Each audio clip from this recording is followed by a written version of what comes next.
आज हम क्लास लेते हैं दो टेक्निकल टर्म हम इस्तेमाल करते हैं जॉइंट स्टॉक कंपनी में।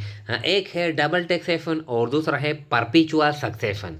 तो डबल टैक्सेशन से किया मुराद है और परपेचुअल सक्सेशन से किया मुराद है। तो देखिए, डबल टैक्सेशन यानी इन case of joint stock company की हालत में when profit is earn by the company, जब हम मुनाफा कमा लेते हैं, यानी जब कंपनी मुनाफा कमा लेती है तो कंपनी क्या करती है, company pays income tax to the government on net income first time. यानी फर्स्ट टाइम कंपनी गवर्नमेंट को नेट इनकम पे यानी इनकम टैक्स अदा करती है। कंपनी गवर्नमेंट को नेट इनकम पे फिर वो इनकम टैक्स यानी अदा करती है फर्स्ट टाइम।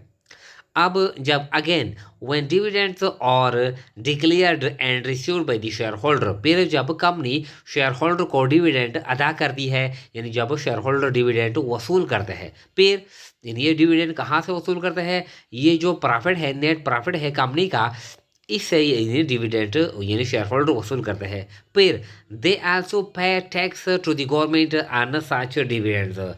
फिर ये जो शेयर होल्डर होते हैं, जो कंपनी यानी के मुनाफे से वो डिविडेंड वसूल करते हैं, एक दफ़ा यानी इससे पहले कंपनी यानी इनकम टैक्स अदा करती है गवर्नमेंट को। फिर जब ये शेयर होल्डर नेट प्रॉफिट से डिविडेंड वसूल करते हैं तो ये शेयर होल्डर फिर गवर्नमेंट को यानी टैक्स अदा करते हैं।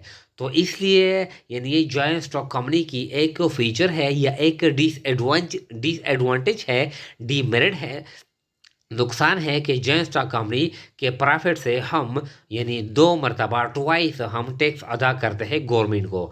एक जब हम यानी नेट इनकम कमा लेते हैं, फिर जब हम डिविडेंड वसूल करते हैं, फिर हम गवर्नमेंट को टैक्स अदा करते हैं। तो इस टर्म को कहते हैं डबल टैक्सेशन।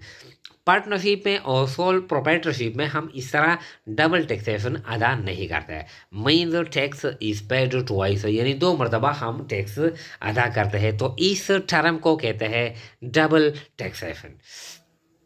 फिर कहता है परपेचुअल सक्सेशन। इससे क्या मुराद है, इसको उर्दू में कहता है दायमी जिंदगी यानी लंबी जिंदगी। In case of partnership and sole proprietorship, partnership और सोल प्रोप्राइटरशिप यानी पार्टनरशिप शराकती बिजनेस और वाहिद मलकियती कारोबार की हालत में the business comes to an end due to the death, insolvent और retirement of owner or partner. Partnership और ओनर और सोल प्रोप्राइटरशिप की हालत में जब मालिक मर जाता है, इसकी डेथ हो जाती है, या वो दिवालिया बन जाता है, या कोई पार्टनर यानी रिटायर हो जाता है, यानी पार्टनरशिप बिजनेस है तो क्या हो जाता है, business comes to an end, तो बिजनेस यानी खत्म हो जाता है।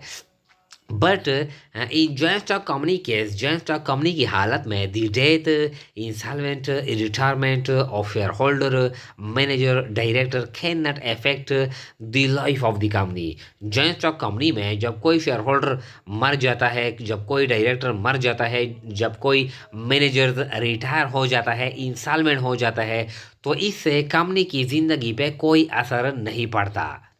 क्या है, यानी कंपनी की ज़िंदगी पे कोई असर नहीं पड़ता। कोई शख्स जब आता है, कोई रिटायर हो जाता है, कोई मर जाता है, जो भी है, कोई ज़ख्मी हो जाता है, इससे कंपनी की ज़िंदगी पे कोई असर नहीं पड़ता। कोई मर जाता है फिर नया आता है, कोई रिटायर हो जाता है फिर नया आता है।